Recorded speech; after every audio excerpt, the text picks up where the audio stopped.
Beer Guys Radio live on the internet, the World Wide Web. Yes, the interwebs. It's out there. We are here. We're going to be talking to Bevana, to Aaron Gore from Bevana today. Aaron, what's up? Hey, gentlemen. How you doing today? Good, man. Very good. And we're going to get right into this. So if you're joining us on the live stream, you have comments, questions, criticisms, tell us what beer you're drinking. Leave it in the chat. Yep. And we'll be back to a chat with you here as soon as we're done with this segment. Let's do it.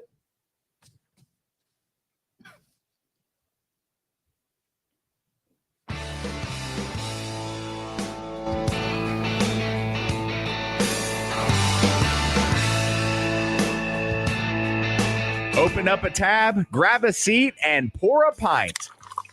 It's time for the Beer Guys Radio Show. You want free beer? Go to the brewery. Dedicated to the art, science, and enjoyment of craft beer. Yo, what's wrong with the beer we got? Now, here are your hosts, Tim Dennis and Brian Hewitt. And welcome to the Beer Guys Radio Show. We're broadcasting live from the Beer Guys Radio studios.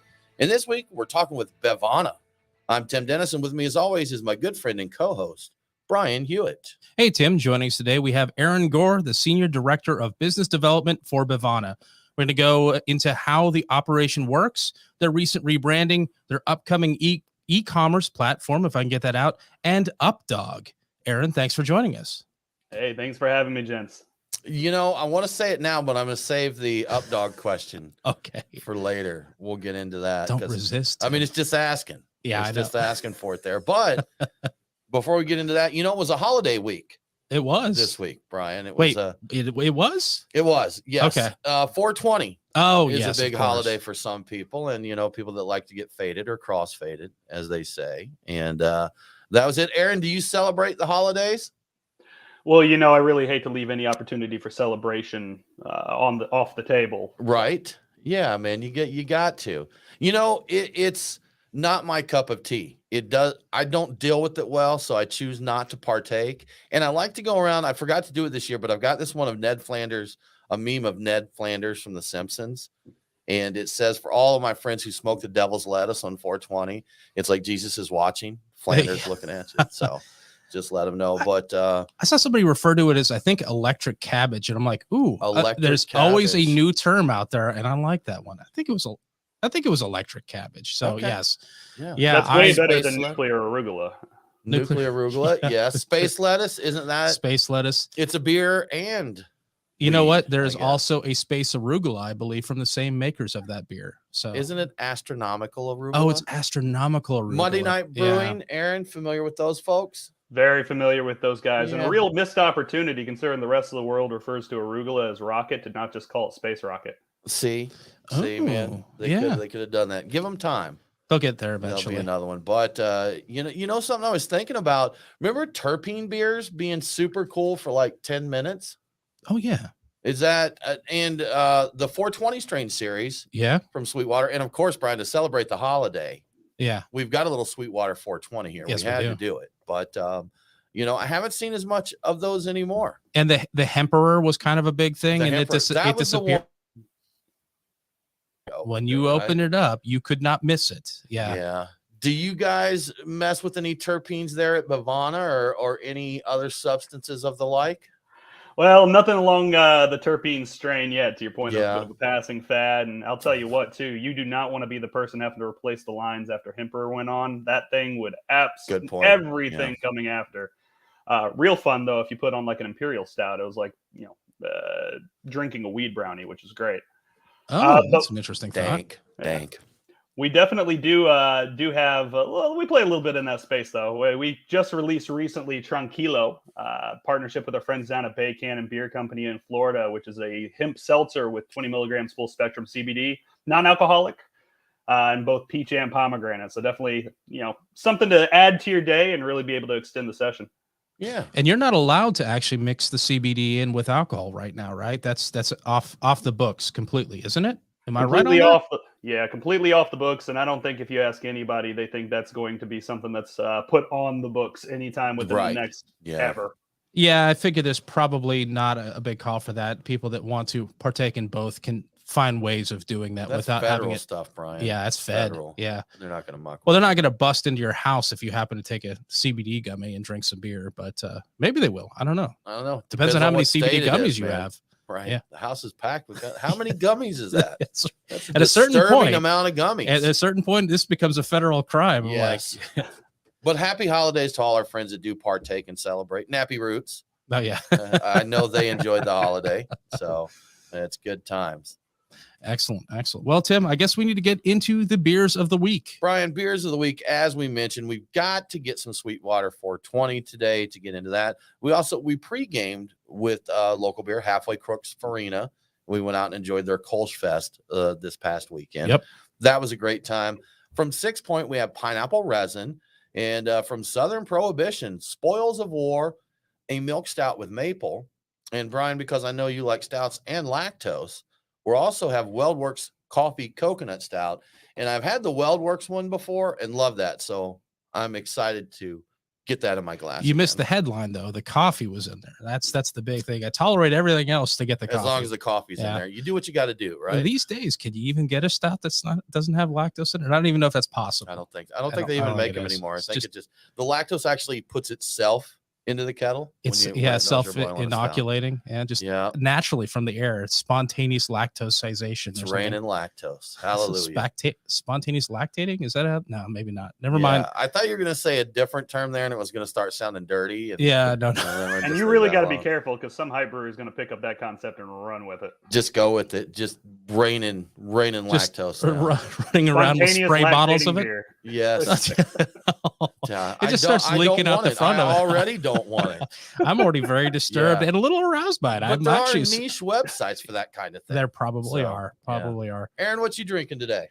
Oh, right now drinking the Xander Mosaic Hazy IPA from Bay Canyon down in Florida as well. And earlier I was actually drinking the Dranka XXX Bitter from Belgium. Very nice. Ooh, yeah, good great stuff. Brian, what do we got happening in the news? All right. So if you haven't been following the soap opera that is Stone in the news lately, here's the latest. Stone is now in a legal battle with Sycamore Brewing. And this time Stone is the one being sued. It's over their use of the phrase, keep it juicy for Stone Hazy IPA, for which Sycamore has a trademark. And for which Stone has only recently begun using, and in fact, don't even have it on all their packaging at this point. As of the latest update, Stone has removed the phrase from their website, but not from their packaging, which they will continue to sell until they run out in June. That didn't fly with Sycamore, and they proposed a licensing deal to allow them to sell through the remaining stock, which did not fly with Stone. So it looks like they're going to court, even though both sides claim that they want to resolve this amicably. So in court. Amicably in court with a smile, shaking hands. So it'll be interesting. You know what? And I don't have full details on it, but apparently Stone is looking to get some attorney fees from Molson Coors, and it's like triple the value, right? Yeah, triple the actual amount. Crazy, huh? Not just attorney fees. They're looking for, I think, something along the lines of $246 million. What they're looking to cover is that note they owe on, which they're really hoping that suit was going to go through on. Yeah, I think so. And they also have what looks like they're going to have a payment to Sycamore at some point. I don't see them getting out of this. They've already kind of scaled back in their usage of it, and Sycamore's got that trademark. Man, I can't argue with Stone on the lawsuit against Keystone. Completely legitimate. Yeah. But man, they seem to get tied up in a lot of stuff. Yeah, they have been called by Sycamore's attorneys a trademark bully. Apparently they have been involved in a lot of legal skirmishes over lesser uses of Stone in phrases and with different tenses and things like that. So yeah, they have a bit of a reputation, but the Molson Coors thing was egregious. Yeah, so they deserve to win that one. Such a collaborative industry. I just love the level of friendship and good-naturedness, and we'll be able to work through this together if only we sit down over a beer. Over a beer and a couple of attorneys. And it's 420 recently, so Yeah. Yes. Until we get to the right size anyway. Once we get big enough, we'll anyway. You know what? And I think the dude from Stone would probably would celebrate 420. So you'd imagine he'd be a little more chill about this. I'm not trying to, stereotype anybody there, but I could see that. I suspect. I could see some partaking So, there. according to craftbusinessbrewing.com, Lawson's Finest Liquids has built the largest solar canopy in Vermont, and that's just not comparing them with other breweries. That's the whole state. The structure features 495 solar modules covering 40 parking spots and 10 electric vehicle charging stations, and will mean about 60% of the brewery's operations will be powered with solar energy, or about 2.4 million cans of beer annually. They did this as part of their Green is Grand initiative, which also included an independent wastewater management system that they built some years ago. So this is more than just a sip of sunshine, Tim. See, I think, and I would need to go back and confirm, but when you told me about that news story, I think when Sean Lawson was on the show, he mentioned that was an initiative that they had. I believe that was coming up. So good to see that they made it happen, man. They have achieved it. Yeah. If you want it, you can do it, Brian. If you believe it, you can achieve it. Yeah, one of those words. Good things. Some of those things along those lines. Who really knows? Who knows? You're listening to the Beer Guys Radio Show. We need to take a break, but we'll be right back with more from Bevana.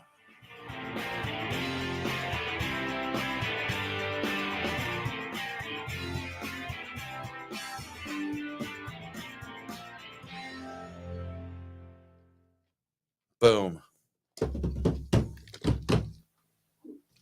I'm just glad you made the sip of sunshine joke because I was waiting for it if you didn't. Yeah, See, I had to. It's more than the article I read, they had their own version of it, and I'm like, I'm taking this in a little different direction. Make this story mine just a little bit. Yeah, well, I mean, I gave him credit, so I totally could have ripped it off, but I didn't. You know what? I needed some of that 420 this whole segment, and I let my glass run dry before I could. I was still sipping my Farina here. Yeah. I'll just say with that Sycamore Stone thing, you guys, I'm based out of the Charlotte area where Sycamore is located. That's right. Yeah.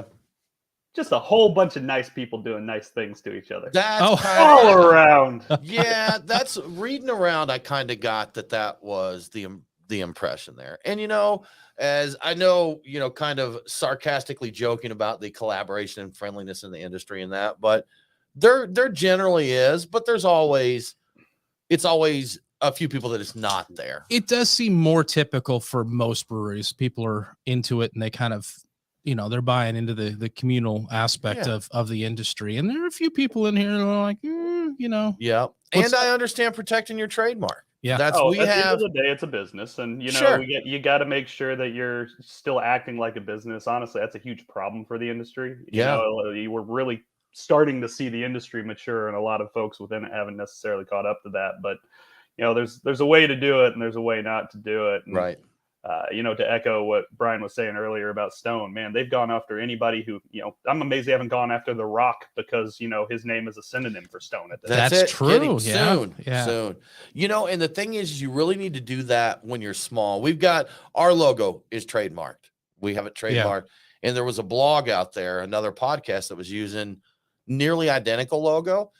And I just dropped them a line on Instagram. Is where I found them, and just said, "Hey guys, just FYI, no response at all." And they continued to use the logo, and it's something that, and I don't want to be a jerk because for one thing, it's not like we're a big company making tons of revenue off of this.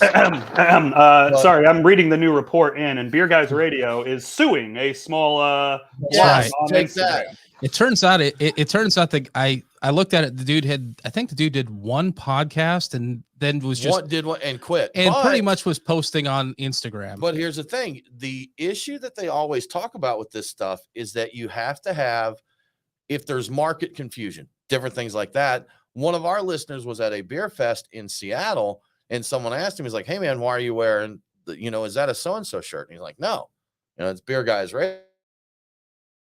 That's market confusion. Yeah, so that's an issue. And again, man, I mean, we're a little radio show. We're not looking to start. We don't want to fight with anybody. We're not going to start litigating. But a good example of why you do it when you're small is our friend Pete Johnson. Oh yeah, that's right. Tatawahe Cigar Company uses the story, Aaron. So he uses a fleur de lis. Or he did. He doesn't anymore. Well, he does in some cases. Yeah, he was allowed to do it. But what was it? Monte Cristo? Or General Cigars, whatever. It was shoot. Not General Cigar. It's the other one. It's Altadas. Altadas went after him. Yeah. The punchline of the story is he started off as a small cigar maker doing this with this logo, and he went years using this. But then he got very big and very popular, and that's when the lawsuit came in after he got big and popular. And it's like, that's why you do it when they're small, rather than having a big fighting court 5 years down the road. So he had to design his own logo. He kind of caved, and because if we were bigger, I would crush that little blogger. I mean, I just absolutely destroy it. I'd steamroller. Yeah, I would actually rent a steamroller. Yeah, and just exactly right. 100%, man. 100%. Oh, yeah. Stephen, Pete, good to see you, man. Yeah. Cheers to Kettle Rock Brewing. I wonder if Stephen Pete has a steamroller that we can use. Probably. He does. Yeah, he's probably. He knows telecom. I'll get him to cut all the guy's phone service.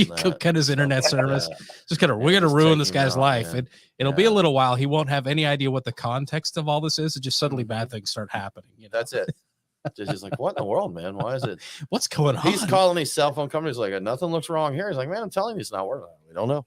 He'll cut his landline, and if he's a millennial, it'll be 5 to 10 years before he realizes. He won't even know. That's a good point. Sir, your phone is off. He's like, oh. He's like, I've never been more relaxed over the past 5-10 years. I'm like, that's why that thing isn't making noise anymore. That's why I haven't been getting faxes. Oh yeah. Lack of the landline. That's a good point. Yeah, I can't tell you the last time I heard that in my ear. I don't think it. And my telegraph hasn't been going at all lately. See, soon. Bring back that's pocket telegraphs. That's what I want, man. Did you know Americans still send 17 million telegrams a year? Do they really? I learned this like 3 days ago. Really? Because Telegram was the only long-distance high-speed communication for so long that it got built into a lot of legal structures. So if you send a Telegram, it is just as legally valid as if you were to send something in snail mail. Okay. Whereas if you send something digitally, there's a chance you'd have to go in and try to prove the validity of it, prove it hadn't been doctored. So if you're ever sending something and it says send a paper copy, send a physical copy, you can legally send a telegram. Telegram it, do. That's interesting. I had no idea. Can we live stream over Telegram? Can we do that? We should try. That's it. So what was that? Yeah. What did he say there? 420 what? Yeah. That's dirty. So And just that message that's was terrible. that little blog. That's right. Yeah. Yes, Coming for like you I heard by it. Telegram. What are they talking about? Something about lactation. Yeah. So We're serving in papers via Telegram. Hey, it's as good as a printout. It's up to you to print it out if you want to or transcribe it, but it's as good as a piece of paper. and Court is like, could you read that back? Yeah. Beep, beep, beep, beep, beep, beep. Once again, in Telegrams and stereo. telegraphs. Hey, with spontaneous lactation, what if you took this 60-minute idea from Dogfish Head? You did like a 60-minute drip infusion of milk. 60 60 I hate minute all trip. of these Yeah, ideas. this is terrible. I'm just every one of them are terrible. What is that? It's a crane with a cow right over the kettle. Just straight from the cow there. A continuous instead of continuous hopping, it was continuous And lactation into the beer. The There you cow go. rotates like a disco ball with flashing lights on it there. That could go into the saison, the lactose saison we're making. Oh yeah, with out there with the aviation Flight Code. or Flight Code, Yeah. not aviation. Yeah. That's a gin company. You guys are making a lactose saison? Lactose glitter, and I forget what else was going on. Oh, was that finger guns? Finger guns? Yeah, barrel aged lactose saison or something like that. Yeah, glitter. There's a farmer in Belgium who just started spontaneously crying. Yes. Doesn't even know why. He just felt it through the ether. He's the, just weeping uncontrollably. I sense a disturbance in the force. As if, what was it? His 6 million saison just people. curdled. Saison du Punk. Saison du Punk. Oh, gosh, man. Whew. Good stuff. All right. Shall we get back at it? Yeah, we should do that. Here we go, Aaron. Here we go.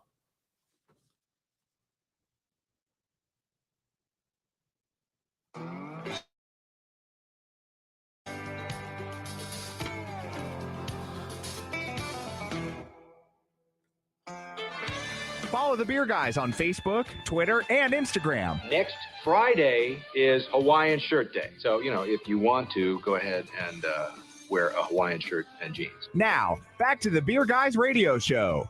Welcome back to the Beer Guys Radio Show. If remember, all episodes are available on demand. So if you missed the broadcast, get the podcast. Beer Guys Radio is available on the Podcast Park and all popular and unpopular podcasting apps. Now let's get back to Bevana. Bevana, Aaron Gore. Aaron, you and I have been friends on Facebook for a while. I get that a lot. Yeah, you got a good friends list there, huh? So, chat. I know you share tons of beer news, beer information, discussion points, and all of that. Who is Aaron Gore? Tell us a little bit about your beer journey. Yeah, so 34 years ago, my mother and father decided they had a lot of love to share and wanted to make more of it. And so, Beautiful. you know, it's absolutely incredible.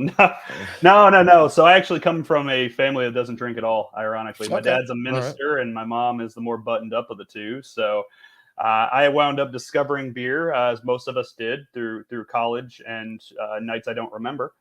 And worked in IT for a while after getting out of school. And when I got laid off, I asked my girlfriend, now my wife, man, what am I going to do? I have no idea. And she said, well, what do you like? I said, I like beer. She said, do that.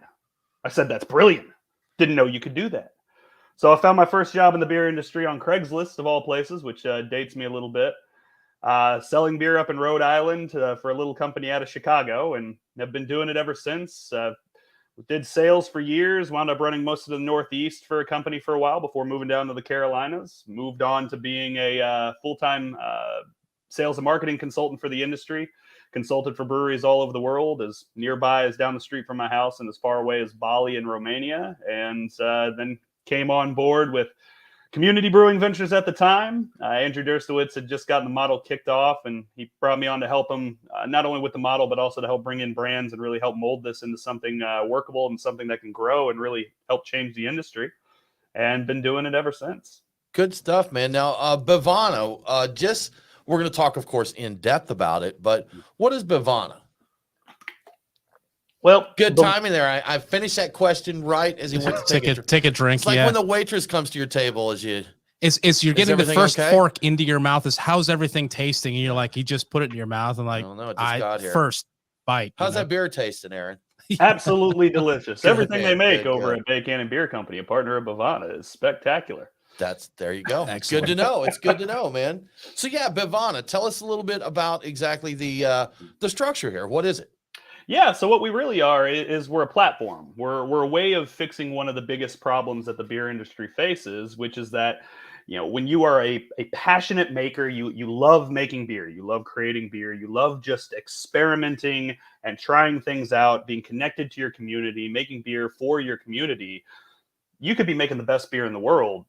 Actually getting it to people out there who might enjoy it is very, very difficult, whether it's due to lack of capital, whether it's due to the intricacies of the 3-tier distribution system, which, for any of the listeners who don't know, if you're a brewery, by and large, especially if you're going out of state, you have to use a third-party wholesaler to transport and sell your beer to retailers. And even interacting with those retailers is very difficult. Working with grocery stores, big box stores, what have you, to actually be able to grow your brand is not easy.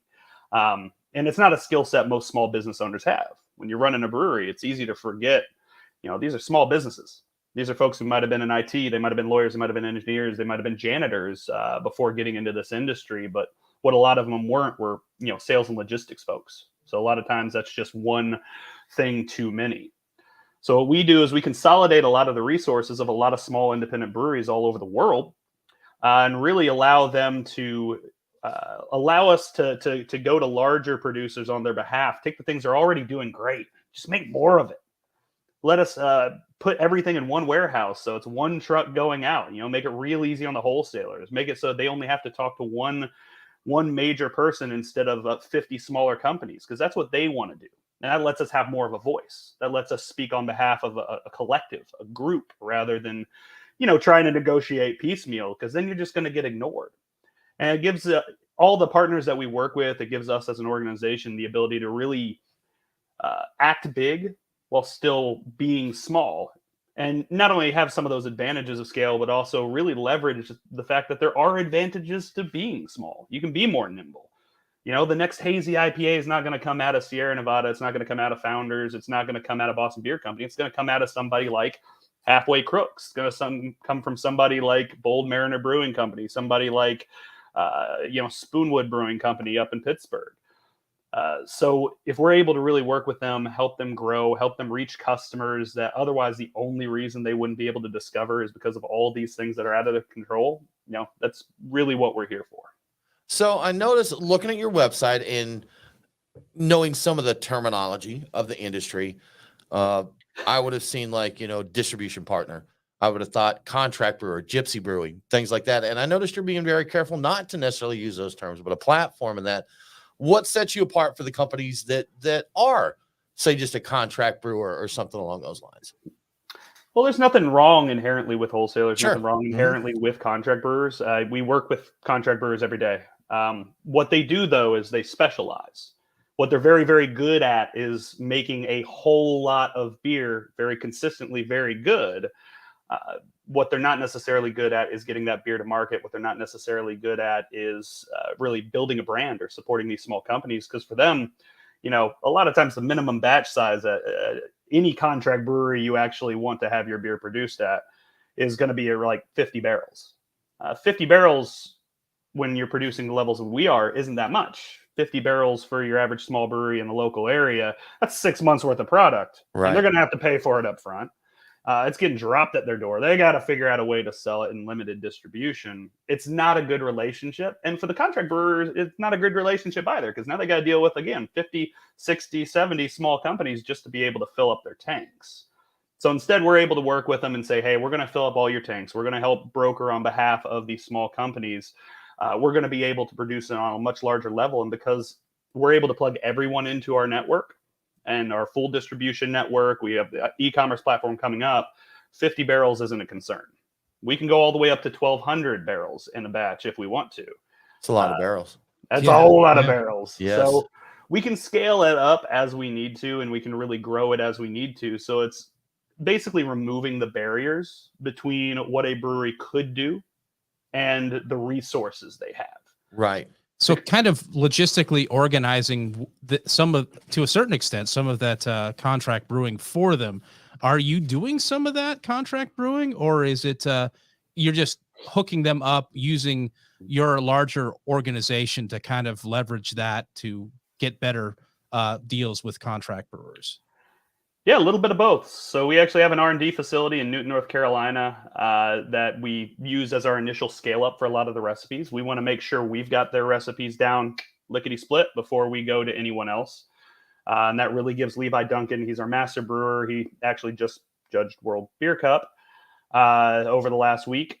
It gives him the opportunity to really wrap his hands around the recipe, work with the brewers directly, and really make sure he can carry it forward to some of these larger facilities and make sure it's scaling up properly. So it's not just that we're producing at these facilities. We also have a stake in it, and we're the ones who are responsible then for taking it out to market and actually helping to sell it. And it is something. We have a friend here that owns a small nano contract gypsy brewer. And he mentioned that he talked to a distribution partner about getting these beer out there more. And they said, just like you said, Aaron, we want 20 barrels. We want 50 barrels. It's not worth it to us to do anything unless we can do it at that scale. And he's not producing batches at that scale. Yeah. He's making these small batches. He's going to beer festivals. He's going to these local bars and stuff like that. Boots on the ground marketing to this. So it's hard. You're in that catch-22, and Aaron, I know you know all too well the battle of the three-tier system and distribution, self-distribution, or what have you. And here in Georgia, we just changed in 2017.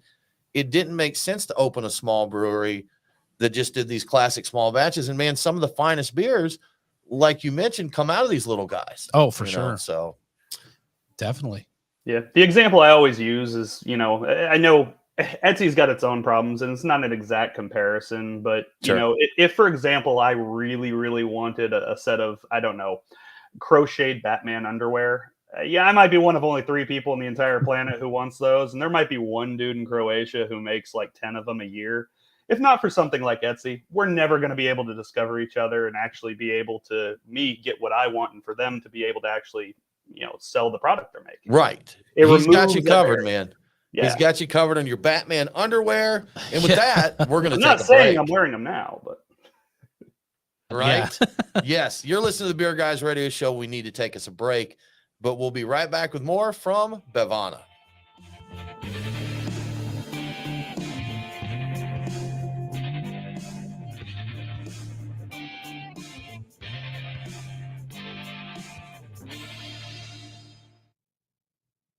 I have some Etsy items on the table in front of me. Oh, the scales for your knife, right? So I'm a pocket knife collector. As one does. And there are a lot of guys that do custom stuff for your knives from Etsy. You know, you can get a knife scales that are etched with a scene of a kraken pulling a ship underground. Now, I went a little more simplistic. I just wanted to change my screws from silver to black. Yeah. And then some nice texture. And then I got another knife I got what's called a backspacer that is glow in the dark blue. Ooh, nice. So those are my Etsy. So when your your Spyderco hits the ground in the middle of the night, you can see it. Yeah. I can see it there. Yes. Nice. Actually, I can't because it doesn't stay on that long. Oh, that's true. Like if it's been in your pocket, you know what? That's the whole.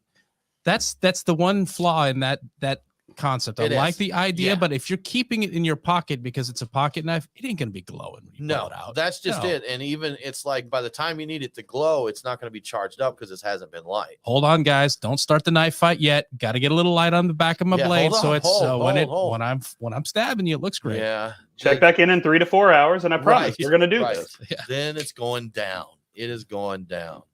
What are you opening, bro? The 6-point. It's the 6-point pineapple resin, and the can is considerably larger. They don't have the skinny can. Yeah, it's not skinny anymore, which, you know what? Honestly, I saw that and I'm like, well, I haven't had resin in a while. I knew this was fresh. And also the can's different. I'm like, all right, I'm going to give this a shot.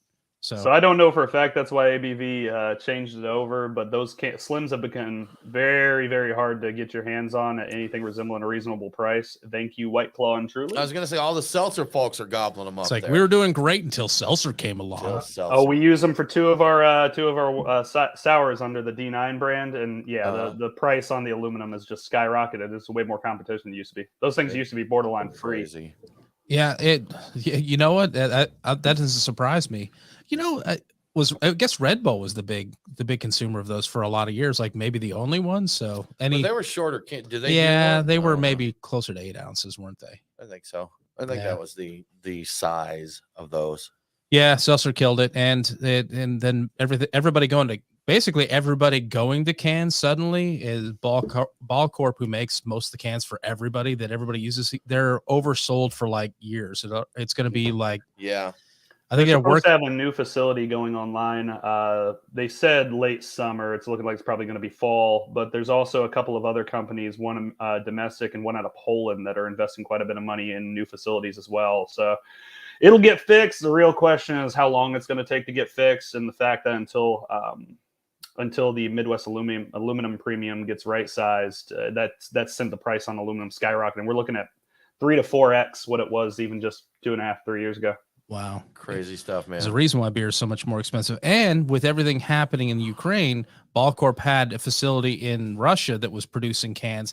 I think, though, that those were just for the Russian market, and they're getting out of that, divesting it. So I don't think it's going to affect the overall global supply, but I don't know that for a fact. I don't. So maybe it will, maybe it won't. You know, I was going to say, who cares what happens to them in Russia? But really, I ain't mad at the Russian people, man. You know? I mean, there's some of them that agree with us going down there, but for the most part, I think worldwide, for the most part, people just want to get along, live their lives. I think they have the same issue. A lot of countries in the world do, arguably sometimes ours. Just they get shoveled with propaganda, so they know is what they're told. So there's no telling. Depends on who's saying what and what all gets said. So there's no telling what you and I believe right now that is absolutely false. Probably most of it just because if it's about the war is actually happening now, so nobody can really verify anything about anything that's going on. We just think we know what's going on. So what are your thoughts who doesn't lie to us, Aaron? Oh, I think the entire world would be a better place if we all stopped and we had a beer every so often. There you go, man. I agree. It's like I'd like to buy the world a beer. Kind of like the step up from buying him a Coke. Listen, that was an excellent first step, but eventually we're going to need that beer. That's right. Coke, all right. Or at least a shot of Jack to throw in that Coke. I don't know, something. I'd like to buy the world some Coke. Now that, No, that, no. that would Really have a good. whole different effect. Now that would be Yeah. too. So Don't go that way. that was pretty tasty, right? That is pretty tasty. I dig that, man. I like it better than the regular resin. Have you had this one, Aaron? Pineapple resin? I haven't had the pineapple yet, but since they switched head brewers, I really feel like they've the beer was already solid, and it's just kept getting better. Okay. Okay. See, I haven't had them in a while. So we had them on the show, and I think we had them right after they didn't. Was it right after they switched owners? And like I think there's been they some were- changes that have happened with them, and I have not kept up with it. Well, They were- they're now owned by Artisanal Brewing Ventures. Same That's folks right. who That's Southern right. Tier, Yeah. Victory, Bold Rock, and when they did that, Eric from Trillium actually came down to run the beer division for 6 Point, and that was when they went from being great but very legacy, kind of old school craft, to really just modernizing, and the beer has just been stellar. Good stuff, man. Good Cool. stuff. Well, they just re-entered our market, so I guess I'll keep an eye out for that. My biggest with them, like with everybody else, the biggest barrier to me buying their beer is just not trusting what's sitting on that warm shelf. We got such a Yeah. problem with that. And I think that was part of their issue last time Yeah. because if I remember correctly, the story, they had minimum purchase requirements to distribute. And their minimum purchase requirements were so much that they weren't moving quick enough before it was just, out of date instead. and that was a problem. Even Yeah. when there were a lot fewer, there was a lot less competition, and so they really stood out. But once you got word that batch that's sitting in X store is past its prime, Done. you don't touch it. And X store wasn't getting it cleared out. I don't know if it's X store's problem or distributor, probably the distributor's problem. But either way, no matter whose problem it was stuck there. And because that was stuck there, fresh stuff wasn't coming in. So you stopped drinking that stuff. Right. Yeah, Old beer, believe it or not, straight to jail. straight to jail. That's right. Not a halfway crook, full crook. No, full Full crux. crook, straight to jail. Good times. All right. Where did we even get off the first page? We just get to talking here. And then I think we touched a little. No, not yeah, really. we kind of went around there, right? Yeah. Okay. Okay. Yeah. All right. Things happened. Stuff was said. Just kind of typical. Yeah. And I can gobble airtime. I know I spoke 3/4 of that last segment. Good, man. That's we make a lot of notes to talk about, and we very rarely get through them all because we'll just get to talking. It's not every show that I can sneak in a quick eye-open nap in, but I did this last segment. That's what I'm here for, really. Yeah, that's right. We all need to catch up from time to time. It's been a long day. I just needed a quick little, that segment. was a backhanded slap at our guest there, man. If he's putting you to sleep, during the show I'm there, totally so. kidding. Do you hear what he okay. said My about wife- you, Aaron? No, My I wife didn't. says Gosh. way worse. My wife's from Okay, Boston. there you go. I didn't mean it at all. I didn't. I really didn't. I totally was awake the entire That was time. tasty. Hey, Did you- Nate, want to get us another beer? We Wow, already you- hosed you that Plot through that. Okay. that resin. Tim is ready to go. Hose and resin. What you got there? Oh, You know what? Give me the Festival of Fools, please. Ooh. And then, because I'm not ready for That's what they stouts. call one of my family reunions. Yes, the Yeah. Festival of Fools. This is a collaboration Oh yeah, that's between the our variant. friends at 3 Taverns and Variant Brewing. And this, I think, was it second or third at the Georgia Craft Brewers Festival? They were on stage. You know what? They weren't first. I think they got bronze or something. I like think that. so. I think so. A But little- still, and this is a Tippa.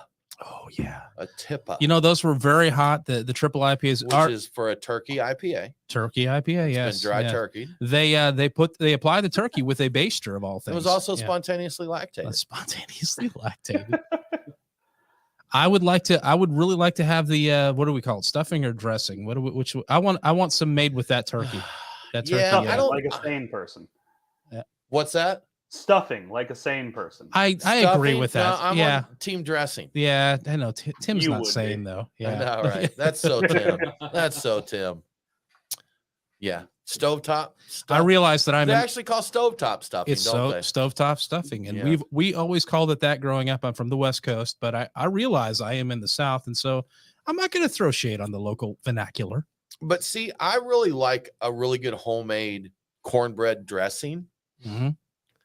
but I'm not mad at a pot of stovetop. So when I hear dressing, I always get excited. I think it's going to be something like somewhere between salad, like a salad dressing and a gravy. And I'm like, ooh, this is going to be good. And then it's dry. I'm like, oh, What is this? that's right. We're in the South. It's a dry thing. Throw your hands up. That like that taxidermy cat meme. One, have you seen that one? I don't know if I've seen that. Okay. I Yeah, need to catch that's up on it. my. What? Not up with the internet memes. Get I'm up. very I disappointed. thought I was catching up. Yeah. You know, I want to encourage everyone. We're trying to increase our presence on Twitter. So if you're watching this, Brian's our Twitter man, and he's been on fire lately. And one today I really had to chuckle at. The Iron Sheik posted and said, "What's your favorite Iranian dish, Bubba?" And Brian posted a picture of an Iranian plate and said, "I think it's this one." Yeah, probably this one. I said I think I said something to the effect of I'm very partial to this one, or I like this one a lot. And somebody responded to that and said, "Well, but where's the food?" And I said, "It's a feast for the eyes." That's what my response to it. So multiple layers of humor there, like an onion. So follow us on Twitter. Which, ironically, that's onion is the your one. favorite. Oh yeah, I've seen this one. Yeah, it's been a little while. Okay, we got to figure out how to get to bring up memes and stuff in our video feed here, so we can share. Well, that's one way. That's like an old person shares a photo. Yeah, I was about to say this is a real professional operation here. These are pictures of my children. Let me show you on my phone. This is why TV won against the radio. Yes. Yeah. That's screenshots from video grandma. killed the radio star. Hang on. What's your fax number? I'll send it to you. You know what? We need to get Nate a little setup here where he's got dual monitors and he can look stuff up and. Can you do telegram all a that, meme? so. Right. Telegram. Can you text? Hang on. Was that beep beep beep beep or beep beep beep beep? Ticker tape it. Ticker tape. Oh yeah, I want a ticker tape machine. That always seemed cool. Our beers are good today. Yeah, these are I've quite enjoyed tasty. every one that we've cracked into. And you know what? Sweetwater IPA is the one that if you get it super fresh, it's still one.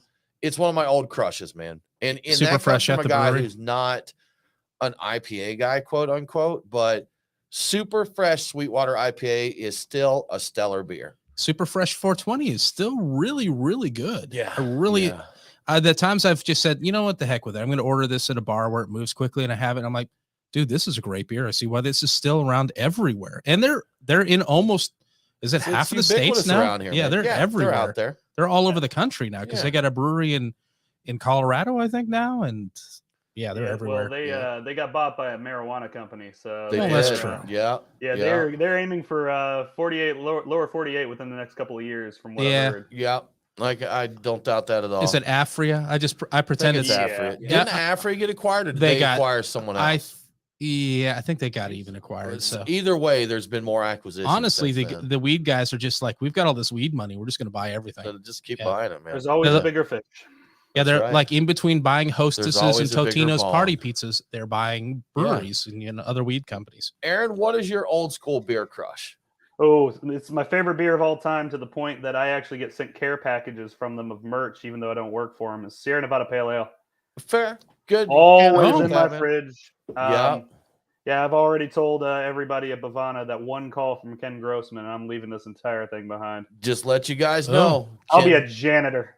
Ken calls me. I'm out here. You know, there's certain beers, man, that are good, and I think it may just be the experience, but I'd had Pliny several times. Good beer. I had Pliny on tapped at GABF at Falling Rock Tap House, and it's life-changing. You know, I had Sierra Nevada Pale Ale, great beer. Had it straight from the source at Mills River in the meeting room before they do the tours, and it's just phenomenal. Now, was it because it was at the brewery, it was super fresh, it was really good, or was it the fact that I was in Asheville, North Carolina on a beer weekend, or Por qué no los dos, Brian? It was because it had been freshly lactated, Tim. Right, right there. They milked them just before they put them in the keg, so you get the very best and least stressed out beers. Straight from Ken Grossman himself. You have no idea how hard it is to fly him coast to coast. He must be so tired and sore right now. This show's off the rails. I hope he never sees this, because right. Because then he's sure not. Aaron, there goes my job offer. Or maybe you will get that janitor job offer. Take it or leave it. But if I don't you want leave that it, because then guess who's going to be getting the lactating? That's That's it. meet your new East Coast operative. He's got to clean up the stuff that misses the tank when they're swinging the cows on the rope. swinging the cows. All right. Disco cows. Lactating disco cows. Really makes me wonder Amazing. about dragon's milk and how they pull that off. Can well, you they milk just a dragon? I was gonna say they just dress up the cow like a dragon and boom. I you're have done. nipples. Could you milk me, Brian? No, I'm gonna go with no on that. Oh, To answer good your reference. question. Just Good a reminder reference. for anyone. It's totally about This show beer. is about beer. This is not Fetish Guys Radio at all. No. All right. All right. I lost track of where we're Let's get back to What are we- acting like we got a little bit of sense No, let's not do for that. 8 All right. minutes. Okay. All right, Nate, let's do it.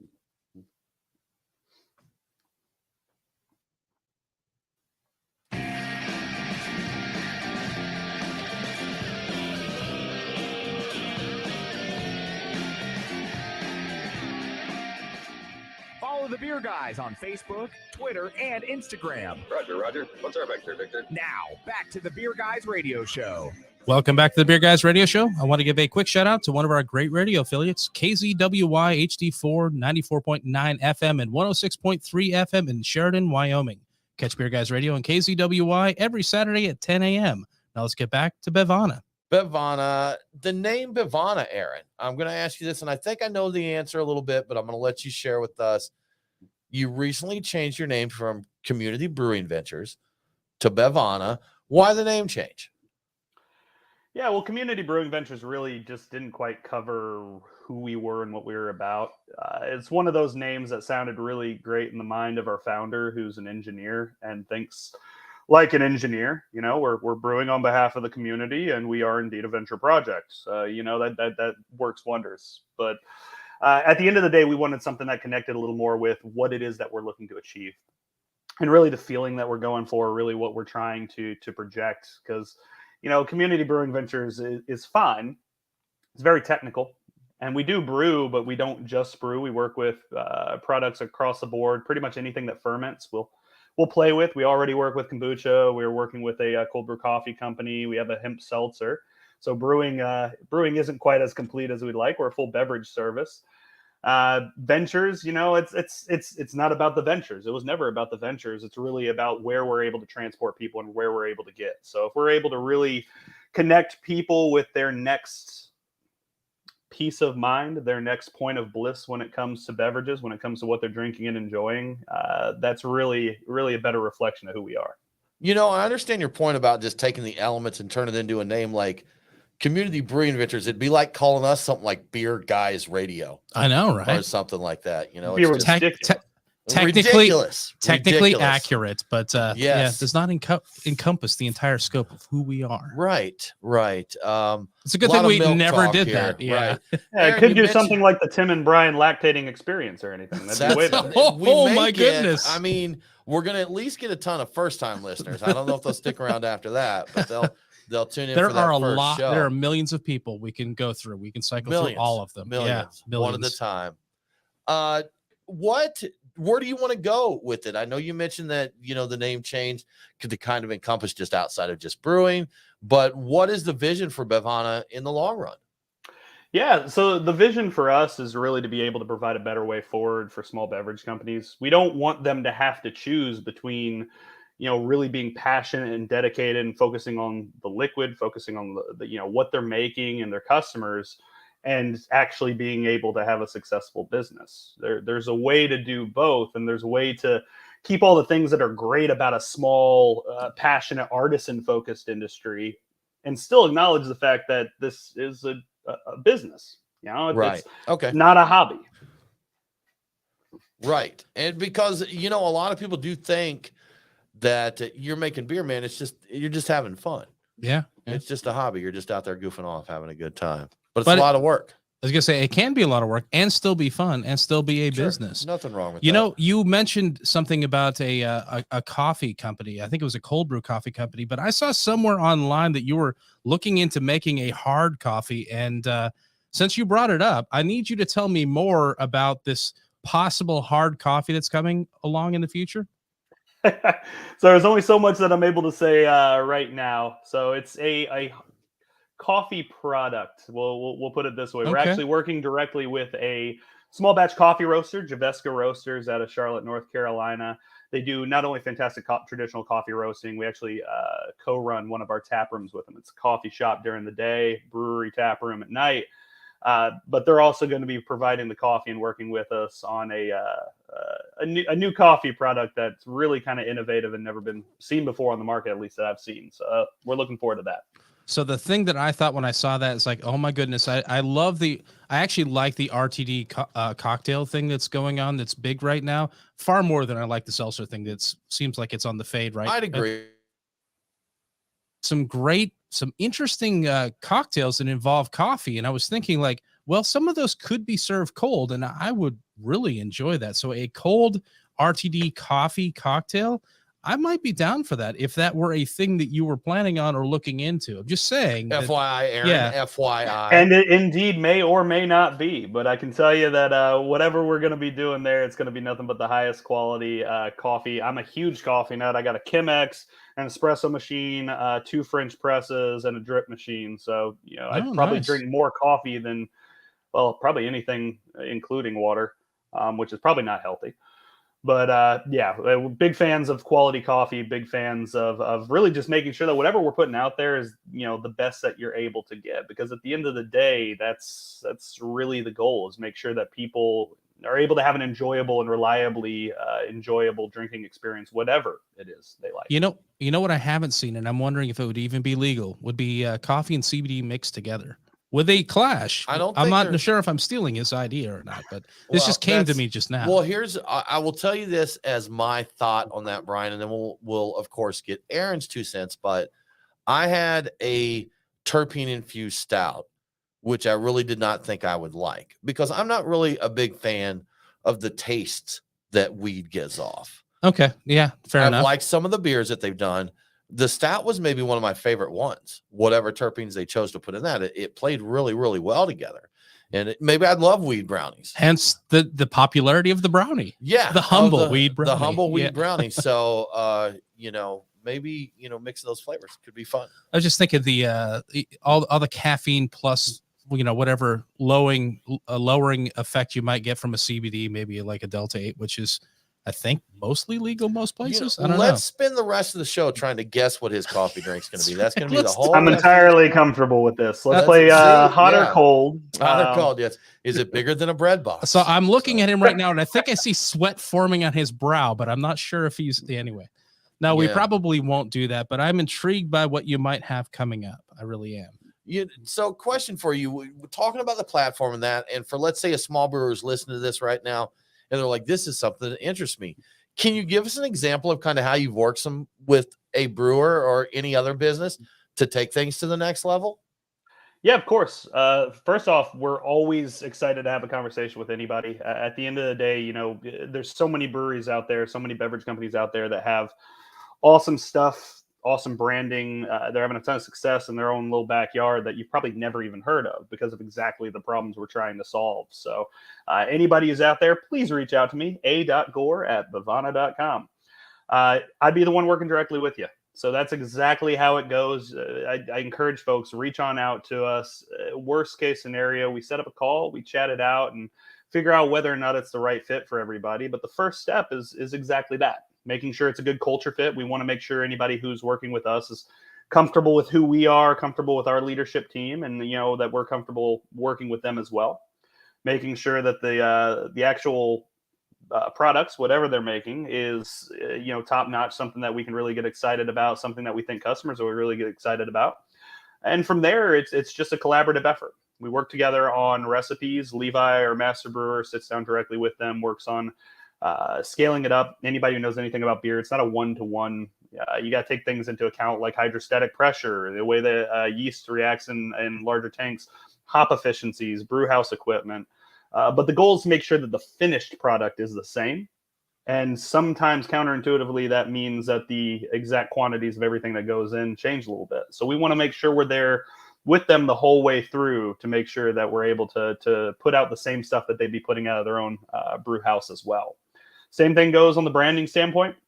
We have an extensive process where we sit down with them, really talk through all of the stuff that they're doing, their ethos, why they got into this, how they came up with the name of their company, what they've been doing, really how they approach their beer, approach their market. Really just try to develop it and really try to work with them to make sure that whatever we're putting out there, it's reflective of everything that they've built and everything they continue to build. Sounds like the way to do it, man. Yeah, sounds good. And we've done that. We've partnered with people with the radio show, making sure that things align to broaden our horizons, Brian. Yeah, does help to partner. Mutual synergies, Synergy. mutually beneficial relationships. If you're into logistics, and Bevana is, it sounds to me, logistics is a big part, if not almost entirely the part of what you guys do. Really, I think you're wrong. It's a wrong. logistical nightmare. Yeah. Logistics, always fun, no matter what. You're listening to the Beer Guys Radio Show. We're going to have to come up with a new name after getting dissed by Aaron, but we're going to take a break right now. We'll think about our name, and we'll be back with more from Bevana.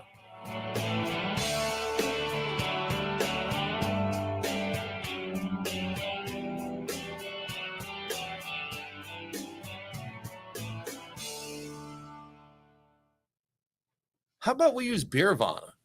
Beervana? Yeah. I mean, there's Bevana, so there's obviously no Brewvana, market confusion. Brewvana, Brewvana. Beervana. Yeah. Yeah. There are actually Chunky a Chunky. Beervana and a Brewvana, True, believe it or true. not. So I actually know Beervana. That's I was about to say, yeah. you got to know Jeff. I mean, Oh yeah. How about Yeah. Brevana? Can we do that? Brevana? Just sell add an brev. R in there. Brevana. We could Yeah, probably it's do the that. shortened version of what we do. Far more brevity. Yeah, that's right. Very short. So Let's how just do you call like it this? You bread. like this? So great. Well, all right, we're going to the market. It's Yeah. all right. Yeah. That's it. Done I had to and work done. on my what is that transatlantic accent? The fast talking transatlantic You're accent. listening to the Beer Guys Radio Show. Yeah, listen to the Beer Guys Radio Show. Dateline 1923. Yeah. Marietta, Georgia. That's what Brevana needs is people that talk like that. Brian Hewitt sharing more terrible ideas with brewers. That's right. Talk like I came out of a radio show straight That's right. back in 1934. We should do that. The transatlantic. I've thought about this, and I would like to manufacture that. I don't know. It's one of those things I think I'd have to practice, honestly. Have you seen the Key and Peele show where he goes to the hotel and gets the free continental breakfast? Yeah, I'm gonna say yes. I think I've seen that. I don't recall. Well, he's just very excited about it. And I know I've seen this. I don't remember it though. do you know that? Are you a Key and Peele fan, Aaron? I don't remember that particular one, but it surprises me because I've watched the crap out of the show. Like, that's the only reason anybody knows how to spell my first name is because of that. Aaron. Aaron. My dad, by the way, And who named Charlotte. me, thinks that is the funniest skit on earth. Yeah. Oh yeah, Hilarious. of course. I grew up being spelled ERIN, ARON, ARAN, and like as soon as that came out, everybody was like, "Oh yeah, hey Aaron, you done messed up." Got it, man. It's Every done now. single Aaron I've known since has always been Aaron. Yeah. As a I result of think Key and Peele. Female always Aarons were. are ERIN. Oh yeah, but then you don't call them Aaron. You know, that's. You could. I mean, you could. I suppose It you, wouldn't make any sense. I but you have could. never done that though. So I've never been in a situation. I'm friends with an Aaron. I haven't seen her in a long time, but Yeah. I've not Because been you in a won't call situation her where I could use that. Aaron. Yeah, I would not. I don't think I would. I might get Not with that slapped for attitude, you doing won't. that. Well, yeah. Yeah, all right. Oh, I believe in me. I think I could do this. I believe in me. At least someone does. I'm tired this Indeed. week, man. Confession. I'm tired. This week's been a hell of a year. It's been quite a year Yeah. this week. Shit, This today's week. been a hell of a year. Right? Yeah. Nate, I would like the Weld Work Stout, please. Oh yes, please, Sure. please, please, sir, please. and thank you. I had, you know what, at the end, I had questions I wanted to get into, and I didn't because I knew they would take too long to answer, Tim. So you're welcome. Will for they that. be appropriate to roll into the next segment? Probably. What are your questions so we can set you up for it? Oh, let's see. Hang on. Now I lost them. One second. Oh, I was gonna. You know what I wanted to ask about is they've got a client in the United Arab Emirates, and that is interesting. insane to think about. And I All don't right. understand even how well that would even work. It Well, seems. Aaron, here's my question that I was actually going to come back in with, and this may set you up.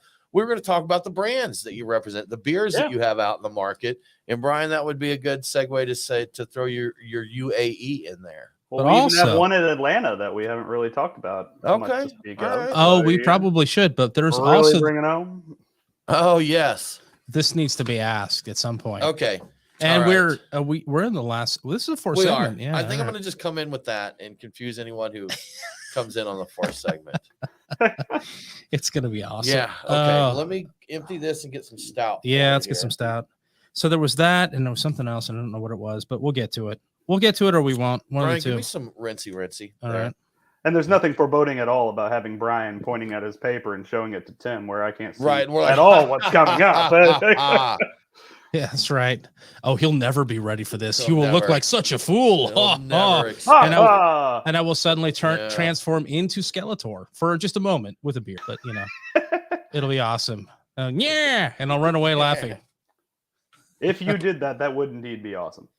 If I did that, I mean, We'll see you pull that off, I am Brian. seriously underselling my talents with everything I'm doing in life. So Yeah, you can't bring something like that up and not do it. Come on, Brian. Yeah, Skeletor well, already. if only I could do that. Skeletor always makes me think of He-Man, which makes me think of that 10-hour. Oh yeah, Yeah. and And I I wake sometimes while I'm lying in bed. Just to get it all out. What's in my head? And I say, hey, what's going on? And doesn't Skeletor jump in there and go, yeah, Yeah. just for no reason? Yes, he does. He does. And there's a 10-hour remix of that. Right. That was there's a lot of things that I never understood exactly why they took off, but I kind of glad that they did. I enjoyed that one and the Rickroll. The Rickroll, I have no idea why that took off, but I'm glad it did. Yeah. And also Rick Astley is very funny if you actually follow any of his He stuff. is. Or Yeah, he's done like Q&As, like the Reddit AMA and stuff. He's Very self-aware. He's Yeah. an international treasure as he is not He American, so did he's international. a collaboration with, I believe, Mickler. The Rick Astley Mickler collab. Did he? I'm almost Oh. sure it I'm was. gonna check that out. Yeah. I will look into that. All right. But he anyway, I'm not gonna How for 420 did no one do like the Rick roll a blunt? You know, Rick Roll. Yeah, there's just so Oh. much opportunity. Well, just video him. Opportunities. Just edit the video with him having a joint in his mouth the entire time. He's never gonna give you up, never gonna let you down. Just joint hanging out of his mouth the entire time. That's what I would have done if I had any skill or ability or time or that sort of I thing. make very poorly edited animated videos that I like to post to YouTube. So you get the skill and the ability, but you don't have the time. I don't know I'd call it skill and ability, but I can, He's got the delusion, but he doesn't have the yeah, time. no, I know it sucks, but it doesn't stop me from doing it. Yeah. Yeah, exactly. We That- got a year until next year's 420. So Okay, we'll see what we can do. So my attempt at memes recently, they're not great, but I did find clean templates to work with. So Are at you least I the have dad that. joker of memes? Oh, Brian? probably. Oh, Yeah. I'm sure. Yeah. I'm far too old to be doing this. I'm too Oh, yeah. old for this shit. You are. basically, is what You I'm are. saying. So. Absolutely. source it out, like, Totally I'm not agree. What's that? If you want to source it out, I'm not that young, but I'm younger than you. Meme. Outsourced memes. I'm gonna need to see your resume. I want to see a portfolio of memes that you have done before we do this. And Have please, you ever created a meme? Huh? Have I mean- you? Have you? I have. Yes. Yeah. Yeah, I I did. Here's one I'm proud of. On our Instagram, my cold IPA Scooby Doo meme. That was a good one. oh yeah, That was a good one. I Yeah, did see that one. So I'm proud of that one. I did a custom one many years ago for You Can't Make It to Dark Lord Day was my meme. Do you remember that one? I remember the topic of it now that you say it. So it was a palette. It was a picture of the palette of the bright pink bags of sugar with some Oh yes. Okay. a couple bottles of soy sauce in the bottom right corner. DIY And it was like Dark Lord. so you can't make it dark Lord Day. Oh, that's okay. I made you some. And so it's a pallet of sugar and a couple of soy sauce I'll bottles. take a So, yeah, page out there of we go. Romney's book and show you my binder full of memes. A Binder full of memes. Oh, jeez. Here's my Trapper Keeper full of memes. Lisa Frank, baby. Oh, Yes. Yes. Whew. Ah, Off the good rails. stuff. Off the rails. that's what I'm gonna do. I'm gonna find an old Trapper Keeper and I'm gonna print memes and put them on. When someone says something, I'll light up and start flipping through. Tear out a page. Hold on. I got Give one it for to this. him. I got one for this. Hold on, give it in a minute. Give it in a minute. 1 second. Chuckling the whole time, man. Hold on, let me pull out my Jinko jeans and use my gel pens. I gotta write this down. yes. Yes. This Pull is the trapper greatest. keeper out of the back pocket of those jeans Yes. because It they would fit. It Yeah. would. It would. Gosh. Man, what great times the 80s, 90s. Well, Jinkos were mid 90s kind of thing, right? Yeah, they were early to mid. Were they early? They were Yeah, early to mid somewhere there. 90s. Yeah, I remember. See, as a generation older than some, OP shorts. Do you remember OP shorts or Umbros? Or remember those? OPs were like the surf shorts that had different scenes on them and stuff, and they were cool for a while. Or I remember in the Umbro as South, a name. Coca-Cola branded clothing Oh, was hot for a couple years. I was not And- in the South at that time, Yeah. so I would not have known. Does Umbro have the rhinoceros? I think it is. It's like the diamond with the rhinoceros head in it. Those Umbro shorts. Yeah, those were popular. Aaron, do you remember the brand Duckhead? Sounds That's- vaguely familiar. Okay, I know may have been in the lower South, like Alabama, Mississippi, Louisiana. That Duckhead they made khakis, like polo shirts and khakis. But I'm they only were 34, Tim. Good. 30 Goodness gracious. I know I look like I'm at least 55, but You may have been born about on the tail end of the Duckhead era. Then You don't look a day over 45. I was 34 in. I had a full head of 86 hair though, when I so- started this job. Right. Now I look like hipster Lex Luthor. So That's pretty cool. That's not a bad thing. He to would have me. been born in 88. Huh? He would have been born in 88. Have Your you- math is terrible. Have you 87. 87? Oh, okay. So Have you you're- considered getting a comically awful hairpiece just to wear around for fun to mess with people? Because there are some great comically awful ones out there. I saw one on TV recently, and I'm like, I don't think dude realizes how fake and awful that looks. Or but a skull tattoo. ooh, See, that's Yeah. way better. yeah. How about that? Yeah, The okay. Sailor Jerry style right on top. Yes. there. Yeah. Oh, absolutely, man. okay. The real key is I've been saving this to use as advertising space. That's what we're gonna do That's with smart. the back of Nate's hat. We've talked about that a lot because it's always there on camera. You know what? I figured it out. We were talking about Lawson's doing the biggest solar canopy Yep. solar array right on Dude, top of my head. Absolutely. I World's think- biggest head solar array because I'm built like a Roswell alien. No one can beat me. There you go, man. You're probably You've got right. it. And I You've think got it. you might be able to power your entire self with that, possibly I your just thought family. of I don't know. I just thought of something. And look, I'm throwing a poor man's copyright trademark into this right now. No. But what about ball caps and that have solar power in them that you can charge your phone and stuff with? Ooh, how about Why that? say that again into the microphone? Oh, yeah. Sir, say it clearly. But think about it. You would need a ball cap to keep the sun out of your eyes when it's sunny. So you have the sun right there. Yeah, Charge up a little battery pack. that's an interesting. Has anyone done this? I like the idea of the battery pack, but then I want at night that to just turn into Christmas lights or something to twinkle. I don't want it to be Fair. practical at all. Like I don't want you to be able to Okay. charge anything. Did I not tell you about Bavana's new project? Oh, Oh, yes. Yes. hang on. It had to do Good with coffee, stuff, man. right? Yeah. Sounds like a plan, man. Yeah. Good stuff. All right. You know what? Interesting idea. And at some point, the solar components will get so powerful that one of them on a hat would be able to do something, possibly power a fan blowing at your head, or powering a pump that pumps the beer out of the can next to you on your hat into your mouth. I think I have actually seen a hat with a little solar fan on it before. Yeah, I think that exists. So But we need that beer pump, though. Modern but the- problems require modern solutions. Exactly. The beer Yes. pump, when you've got the cans on both sides and you're really tired, it's hot, you don't want to suck the beer in. Uh-huh. You just want it to be pumped into your mouth. And I want Yeah. a little figurine of a dude that looks like a dude at a beer tap.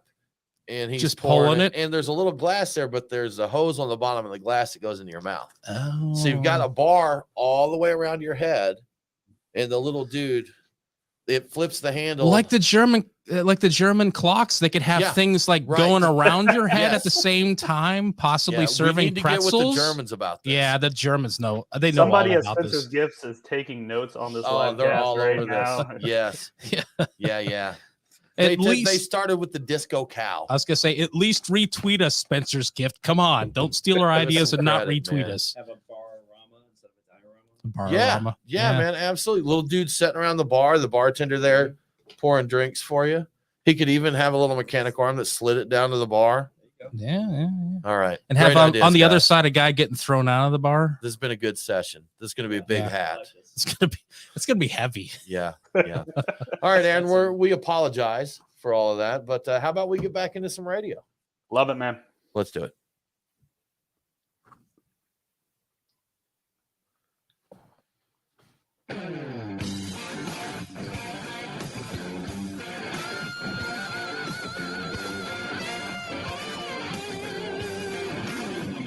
Follow the Beer Guys on Facebook, Twitter, and Instagram. Now, back to the Beer Guys Radio Show. Shake it back.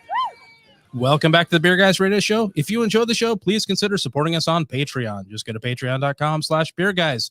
Patrons get cool perks like Beer Guys swag and commercial-free episodes. Now let's get back to Bevana. You know, I'm really excited about this part of the show, Aaron, because I've been waiting since the first segment to ask you this. What's up, dog? I knew that was going to come up. Yeah, that's it. So, but Up Dog. So Bevana has something called Up Dog, right? What's Up Dog? Yeah, so Updog is the kombucha company that we work with. Okay. Founded by Lauren and Olivia, two awesome women who started in college just because they wanted to start creating kombucha and selling it to their friends. Before they knew it, it grew into a bit of a regional powerhouse. And we're fortunate enough to help them take that and really be able to continue to expand it to the point that now it's actually our number 2 selling brand across our entire portfolio. Every partner that we work with, we've really started to establish it as one of the big players in the kombucha space here in the Southeast. So I'm always curious with the kombuchas that I see on the shelves and available. You've got some interesting bacteria in there that are probiotic, but could continue to develop in the can. Are most of these kombucha products, are they pasteurized, or you just got to keep them stored cold and not let them get too wild? So there's definitely a few of them out there that are pasteurized, but honestly, that kind of defeats the entire purpose. Because if you're doing that, you're losing all of those probiotic benefits. You're losing all the cultures that are in there. So Updog, start to finish, it's entirely cold chain. It's the only product that we have that has to be kept refrigerated. We try to do that with as much of our product as possible in general, but with our kombucha, we make sure start to finish, all the way from production, all the way through getting into your hands as a customer. You've got the, it's cold. It's not going to continue fermenting in there. And you've got all those live cultures. Make sure that any of those health benefits still good to go. Are still there. Yeah, that's good to know. I think Aaron, you may know more about this. I'm not sure, but I think a few years ago, there was an issue with some people made a complaint or maybe a lawsuit because they were getting kombucha off the shelf that was either gushing or the ABV was higher. Because it kept fermenting on the shelves. And I think they said that, and maybe it's if it's not cold, cold supplied, but some of it has to be pasteurized. That if you send it out into distribution, and I don't know what the rules there, or even if possibly that's been updated with the growth of kombucha and probably a better understanding of it. Yep. So when it comes to kombucha, as long as it's kept cold, as long as it's kept basically below 50 degrees the entire way, it's not going to ferment to the point you're going to get any appreciable alcohol content. It's not like you're sitting on a lager here. You're not going to turn your kombucha into a Pilsner. But if you have any of those that are sitting warm, if you have any of those that at any point are not getting the kind of care and treatment that they should, whether from the supplier, from the wholesaler, or from the retailer, it can continue to ferment, and that could cause gushing. That could cause issues with rising alcohol. I've seen as high as 3.5–4%. So it is very, very important that if you are a kombucha company, you are taking that level of care and you're making sure that you treat this product, just like a fruited hazy IPA or fruited slushy sour. You don't want those to explode. Keep them cold. Maybe don't produce stuff that's going to explode unless you're keeping it cold the entire time. Same exact thing for kombucha. Yeah, and that's a big debate. Brewers say, hey, it's like milk. Consumers that buy milk know that you need to keep it refrigerated. But I don't think people necessarily blanket know that with beer. Yeah, well, and it's not clearly labeled, and it's not well marked. It's not something that they're going out of their way to do consumer education on. And here's the thing about milk. Milk is always kept cold. You have you're not going to pull it out of the refrigerator at the store and then take it home and be like, you know what? This milk's going to look great on my patio.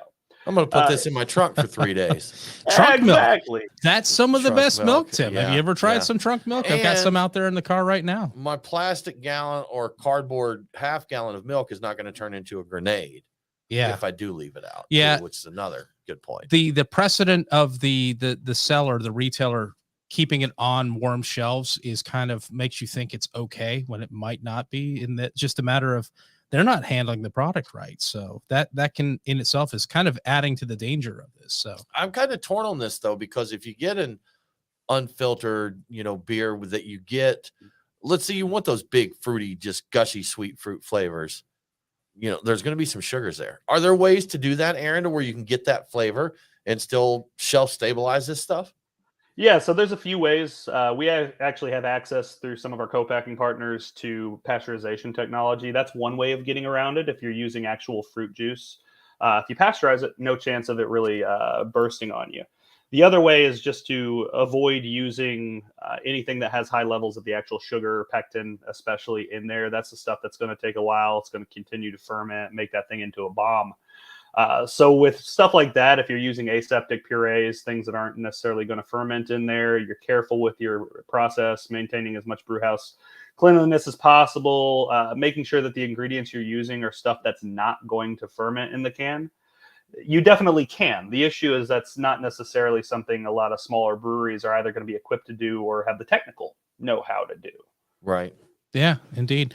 Another of your clients, switching gears a little bit, I'm intrigued by this. You have a client, Side Hustle Brews, out of the United Arab Emirates, and that seems like I've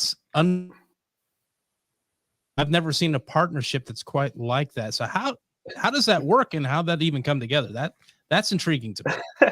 Yeah, so Side Hustle Brews is actually started by a guy named Chad McGahee, who's an American expat, worked for Microsoft for a lot of years, settled him and his family in the UAE about a decade ago, just fell in love with it down there, and they've been there ever since. But the one thing that he was really missing was good craft beer. He's got family over here. He gets over here quite often.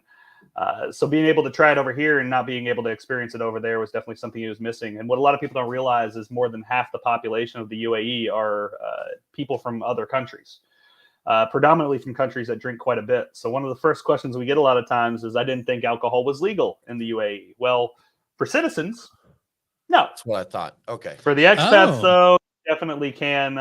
It's 100% legal. They have liquor stores. They have bottle shops. Huge cocktail culture. So Side Hustle actually approached us. They'd already been doing stuff and sending it over to the UAE. They didn't have a brewery in the UAE at the time, and wanted our help in being able to bring them stateside. So not only have we been producing product and sending it over to the UAE for them until their actual physical brewery gets built towards the end of this year, which will make them the first licensed brewery in the UAE. Wow. But they also are building a destination brewery up outside of Pittsburgh in Slippery Rock, Pennsylvania, that'll be opening up this year. 40 acres. They own hop farms out there. They're going to be growing all of the grain for their own attached distillery as well. So we're really helping bring this concept back here to the U.S. as well, and really just helping get Side Hustle out in front of people, because they're doing some fantastic stuff. That's really interesting in the UAE that, like, their citizens, it's illegal. They can't, yeah. But expats, it's fine. And that I mean, there's not a lot of countries that make a law that allows non-citizens more freedoms than its citizens. It's a bit unusual. I've heard about that from other people I've known who've done contract work in the Middle East, and I think I'm not 100% sure. I spent some time in Malaysia and I worked over there, and I believe that I don't think it's citizens, but I think it actually is a race-based thing, and it's tied to religion, where certain religions can drink and other ones can't, and there's a hefty sin tax on beer. Let me just tell you, all right, the beer, while the exchange rate was favorable at the time, was not inexpensive there, but that didn't stop expats from enjoying it. Yeah. Well, that's our buddy that lived in the UAE. He used to go to, I think he said it was a German expat club there, but they would have German pork like flown in for meals at the at the expat club there. And he said basically when you were there, it was like being in a German bar. You had beer, you had pork, you had pork bacon and that. If you were not at the expat club, it was a little more limited, but he could get it all there.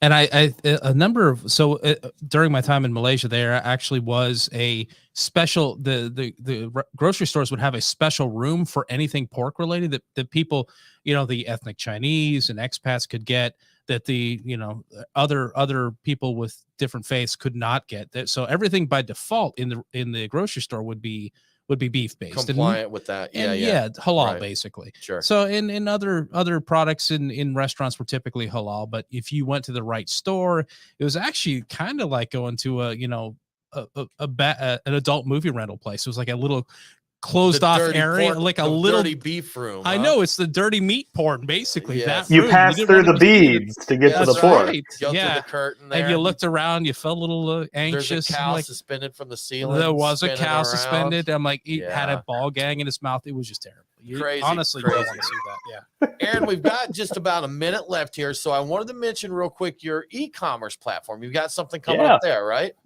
Yeah, so we're actually launching an e-commerce platform next month. It's going to be selling beer and other beverages from all of our partners, all in one place, and we're going to be able to ship to most of the U.S. We're one of the only ones who's going to be able to do that. And keep a lookout. Always going to be free shipping offers, always ways of getting that out there. But we're really making a focus on being able to get the best products from all over the world, the best beverages from all over the world to you wherever you are. Good stuff, man. Awesome. Excellent. And if folks want to keep up with what is happening at Bevana, what's going to be the best way for them to do that? Yeah, please check us out at Bevana.com. You can also find us at Find Bevana at pretty much any of the major social media networks. Good stuff. Aaron Gore, Bevana. Aaron, thank you for joining us, sir. Pleasure to be here, guys. Awesome. That about wraps it up, Brian, for the Beer Guys Radio Show. We would love for everyone to join us next week to talk with Cherry Street Brewing. For more craft beer info, follow us online. We are Beer Guys Radio on Facebook, Twitter, and Instagram. Great week. And don't forget to drink local. Cheers.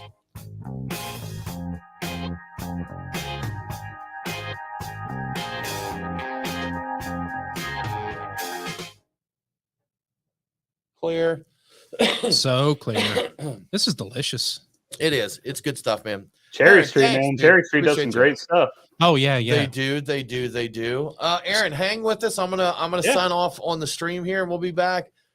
Everyone, thanks for joining us this week. We appreciate it. We will be back next week, 7 p.m. Cherry Street Brewing. We hope you will come and hang out with us, and we'll see you then. Cheers.